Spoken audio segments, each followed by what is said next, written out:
বন্ধু আমাকে বলবে, দাড়ি রেখেছিস, তোকে কি কোনো মেয়ে প্রপোজ করবে? আমি আজকে শরম মনে করেছি, টুপি পরলে মুরব্বির মতো দেখা যায়। এই যুবক বয়সে কি টুপি পরার সময় আছে? বন্ধু বান্ধব আমাকে কটাক্ষ করে, এটা শরম নয়, বরং আল্লাহর কাছে আমাকে দাঁড়াতে হবে। আমি যে টুপি পরবো, টুপিটাকে আমি সম্মানের মনে করছি না। আমি যদি আমার চাকরির মতো, যে আমার 50,000 টাকার চাকরিকে যেমন আমি রেসপেক্ট করি, সম্মান করি, ওরকম যদি আমার টুপিটাকে আমি সম্মানের মনে করতাম, 5 ওয়াক্ত নামাজ মসজিদে গিয়ে আদায় করাকে যদি আমি সম্মানের মনে করতাম, তাহলে দিনদার হওয়ার পথে আমার বাধা থাকতো। ঠিক কিনা বলেন? এই জন্য আল্লাহর রসুল সাল্লাল্লাহু আলাইহি ওয়াসাল্লাম সাহাবায়ে কেরামকে বললেন, ইস্তাহিউ মিনাল্লাহি হাক্কাল হায়া। ও আমার সাহাবারা, তোমরা আল্লাহকে পরিপূর্ণ শরম করো, লজ্জা করো। সাহাবায়ে কেরাম আরজ করলেন, ইয়া রাসূলুল্লাহ, নাস্তাহি মিনাল্লাহ।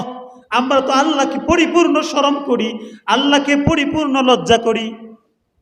রাসূলুল্লাহ সাল্লাল্লাহু আলাইহি ওয়াসাল্লাম এই উত্তর শুনে বলেন, ওয়ালাইসা যালিকা, এমনটা নয়, বরং ইন্নামাল ইস্তিহয়া মিনাল্লাহ আইয়াহফাযার রাসা মা হাওয়া ওয়া আইয়াহফাযাল বাতনা মা আওআ ওয়া আইয়াযকুরাল মাউতা ওয়া বালা।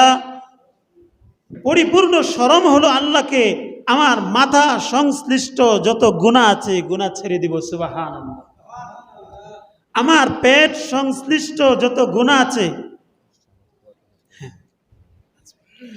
আমার পেট সংশ্লিষ্ট যত গুনাহ আছে সব আমি ছেড়ে দিব। এটা হলো পরিপূর্ণ শরম।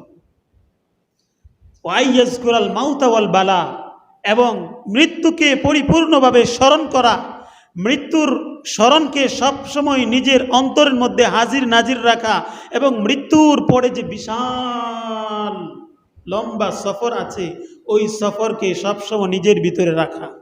ওমান আরাদাল আখিরাতা ومن أراد الآخرة ترك زينة الدنيا وآثر الآخرة على الأولى فقد فعل ذلك فذلك الاستحياء من الله حق الحياء।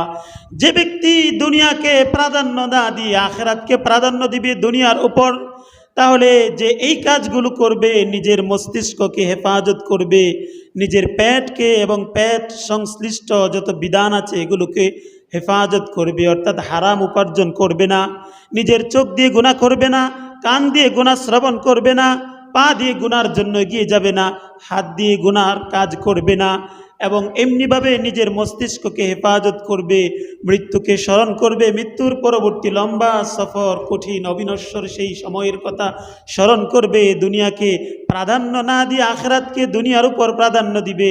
আল্লাহর রাসূল বললেন, ওয়াযালিকাল ইস্তিহয়া মিনাল্লাহ হাক্কাল হায়া। এটাই হলো আল্লাহকে পরিপূর্ণ শরম করা, এটাই হলো পরিপূর্ণ শরম। আজকে আমরা শরম মনে করছি